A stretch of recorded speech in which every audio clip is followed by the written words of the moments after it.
हिंदू धर्म में अमावस्या का बहुत महत्व होता है। अमावस्या के दिन पूर्वजों का तर्पण और उनके नाम का दान करने का महत्व होता है। इस दिन स्नान, दान, व्रत और पूजा पाठ करने से पुण्य फल की प्राप्ति होती है। इस दिन अमावस्या व्रत कथा सुनना भी बहुत शुभ माना जाता है। इससे अखंड सौभाग्य और सुख की प्राप्ति होती है। तो आइए सुनते हैं अमावस्या व्रत कथा।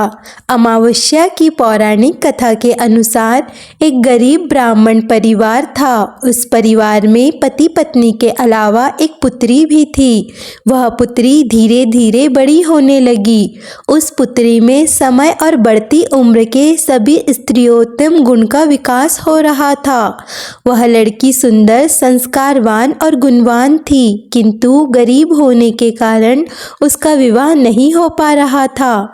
एक दिन उस ब्राह्मण के घर एक साधु महाराज पधारे। वो उस कन्या के सेवा भाव से काफी प्रसन्न हुए। कन्या को लंबी आयु का आशीर्वाद देते हुए साधु ने कहा, इस कन्या के हथेली में विवाह योग की रेखा नहीं है। तब ब्राह्मण दंपति ने साधु से उपाय पूछा कि कन्या ऐसा क्या करे कि उसके हाथ में विवाह योग बन जाए। साधु ने कुछ देर विचार करने के बाद अपनी अंतर्दृष्टि से ध्यान करके बताया कि कुछ दूरी पर एक गांव में सोना नाम की धोबिन जाति की एक महिला बेटे और बहू के साथ रहती है, जो बहुत ही आचार विचार और संस्कार संपन्न तथा पति परायण है। यदि आपकी कन्या उस धोबिन की सेवा करे तो धोबिन खुश होकर उसे अपनी मांग का सिंदूर दे देगी, जिससे कन्या का विवाह तय हो जाएगा। साधु ने यह भी बताया कि वह महिला कहीं आती जाती नहीं है। यह बात सुनकर ब्राह्मणी ने अपनी बेटी से धोबिन की सेवा करने की बात कही। अगले दिन से ही कन्या प्रातःकाल ही उठकर सोना धोबिन के घर जाकर साफ सफाई और अन्य सारे काम करके अपने घर को वापस आ जाती थी। इस बात का पता धोबिन और उसकी बहू को नहीं चल पाता था। तब एक दिन सोना धोबिन अपनी बहू से पूछती है कि तुम तो सुबह ही उठकर सारे काम कर लेती हो और पता भी नहीं चलता।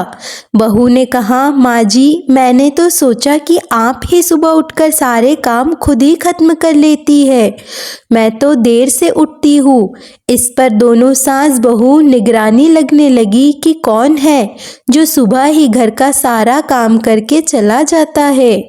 कई दिनों के बाद धोबिन ने देखा कि एक कन्या अंधेरे में घर में आती है और सारे काम करने के बाद चली जाती है। जब वह कन्या जाने लगी तो सोना धोबिन इसके पैर पर गिर पड़ी। पूछने लगी कि आप कौन है और इस तरह छुपकर मेरे घर की चाकरी क्यों करती है। तब कन्या ने साधु द्वारा कही सारी बात बताई। सोना धोबिन पति परायण थी, उसमें तेज था। वे तैयार हो गई। सोना धोबिन के पति थोड़ा अस्वस्थ थे। उसने अपनी बहू से अपने घर लौट आने तक घर पर ही रहने को कहा।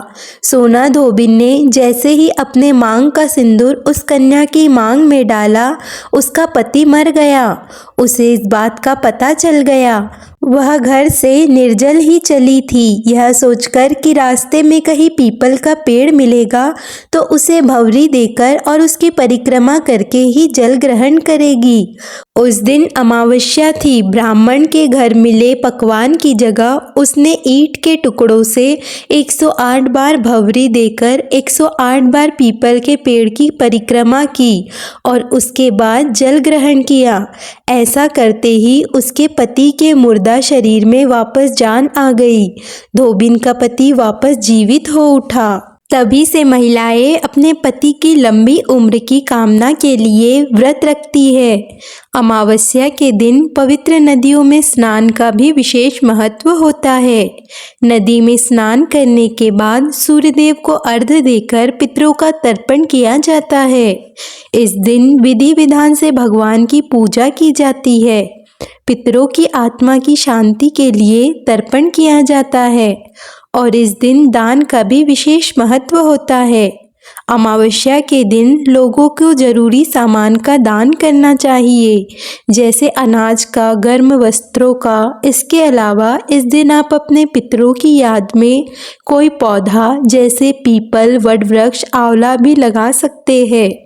अमावस्या के दिन बहते हुए जल में आप दीप दान कर सकते हैं। इसी तरह की और भी कथाओं के लिए चैनल को सब्सक्राइब कर लीजिए और आज की वीडियो आपको अच्छी लगे तो वीडियो को लाइक कर दीजिए।